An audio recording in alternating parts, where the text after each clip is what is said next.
last video, I was going on about all kinds of things and whatnot. So in this video, what I intended to do was to do the experimental end of things.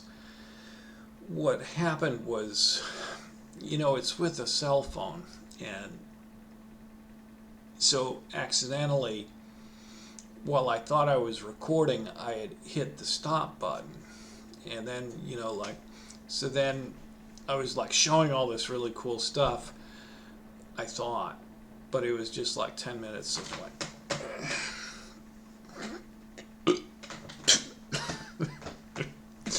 and that's all there was to it. So I think what I'll try to do is maybe make more brief videos so that I don't oh, this is groundbreaking, I'm gonna spend 5 hours on it and I hit the wrong button and it's just garbage. So what I thought I'd do in this video, and as I mentioned, I'll try, no promises, I'll try to get more videos out and do more brief videos, but I really so much just want everyone to know if I ever actually find anything interesting about free energy. So what we'll do here in the Interregnum video is tell you why this experiment wasn't good. I'll tell you why I didn't do the better experiment, and I'll even tell you the results, and then I'll show them to you, because it's kind of like when I first stumbled across Tom Bearden and John Bedini, and Tom Bearden was, you can't destroy the dipole. These people are crazy, they just keep destroying the dipole. It's like, hey, that's great, John. Tom, I have no idea what you're talking about, but that's great. And then John would say all this other stuff, and it's I have no idea what he's saying, and then he'd spin something, and I'd be like, yeah, oh, it's spinning. Yeah, he's right. Look at that thing. Look at it go. So it's sort of, I know I need to get something spinning, just to kind of keep people entertained, but it won't be. It's not this video. Not this video. So theoretically, in the previous video, I noted that you have the definition of amp turns, and you have, the idea of the area of a wire and things like that. And so it would follow from that if you have the diameter of the wire, the resistance would increase fourfold. You could put 4 times as many winds on. Your amp turns would stay constant for 1/4 of your previous amp draw, and that could be continued ad infinitum, which is a very bizarre idea. Now, the reason this experiment sucks, I wouldn't have said that. The reason this experiment sucks is that I left in an iron core. So we talked about the B field and the H field, which, it's all complicated. It's really not. And if I have this right, the B field then is the magnetic field that happens from both the magnetic environment as well as the current spinning in your wire. That's the B field. The H field is just the magnetic field from the current spinning in your wire. So there's all kinds of complicated this, that, and the other. But basically, if you have an air core, then that's the H field. You put in an iron core, now the magnetic field is much stronger. That's the B field. Okay? Not so complicated anymore. The reason the experiment sucks is because I would say, you put in an iron core, the magnetism increases, 4-fold, something like that. And so most of the change from the change in amp turns with the H field is being muted by the fact that you have this big honking iron core in the middle there. So by that I mean that the B field is, once you put the iron core in, maybe 4 or 8 times stronger than the H field. So you might get the change in the H field for a given number of amps that are flowing through, but the majority is coming from the B field, and so that's why the experiment needs to be done with air cores, except for I superglued everything in, and I'm not going to take like 8 hours to, like, it wouldn't be that long, but I'm not going to take the rewind coils as air cores right now, but in future there will be a point where I will need to wind some more coils, and so I will revisit this before putting any cores in if I want to at that point. But I titled the video as Interregnum, and so to get back to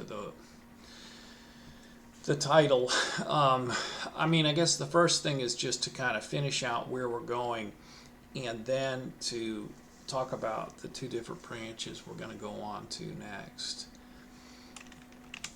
So first, to kind of destroy the next video, yeah, it worked. As you brought the wire gauge down, you got more motive power for the same number of milliwatts of power of input. Amazing.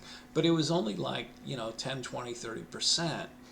And as I was just talking about, I think the reason for that is that most of your motive power is coming from the big honking iron core in the middle and not from the winds. There is, however, one key finding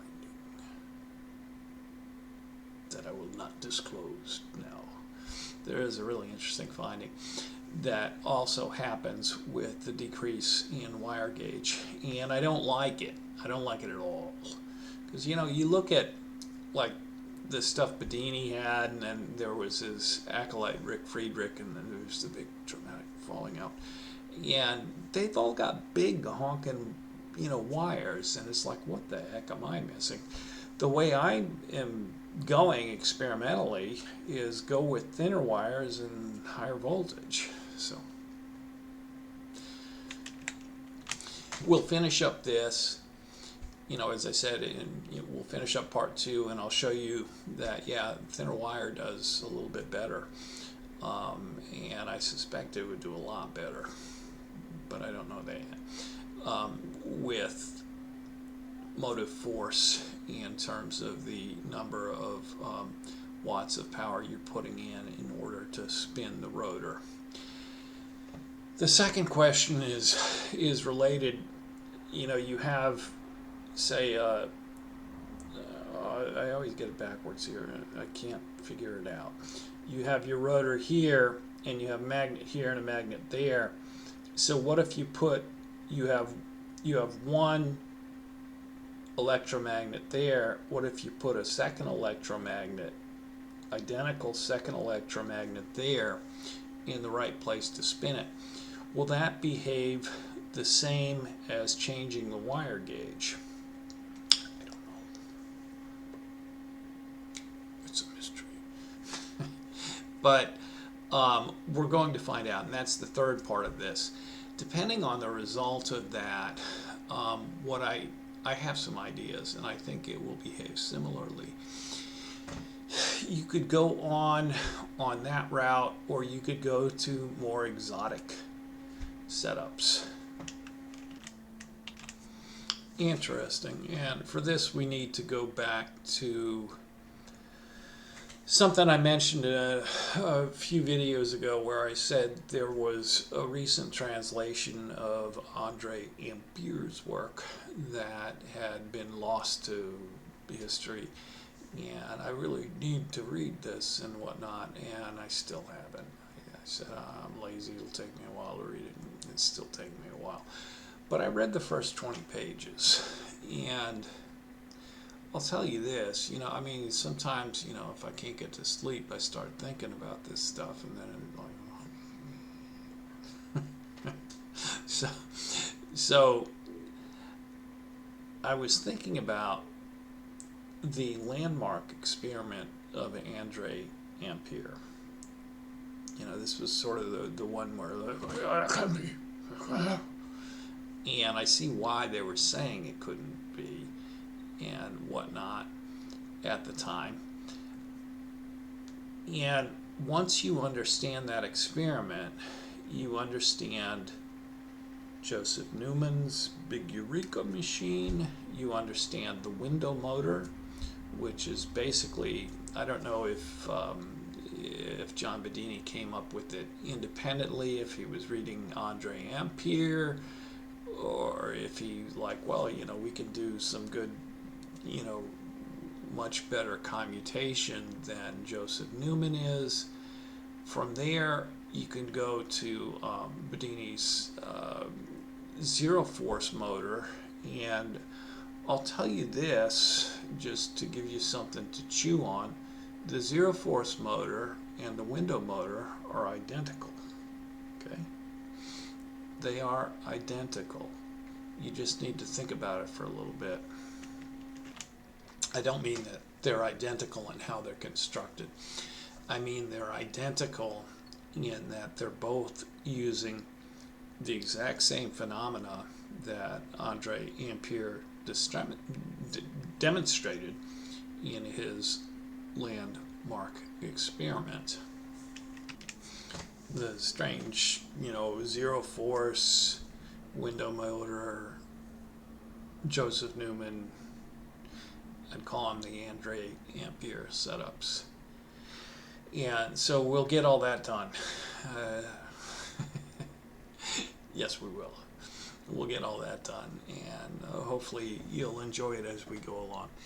So thanks for coming along. Sorry there wasn't anything spinning, but I hope you enjoyed the video. Stay healthy and keep smiling.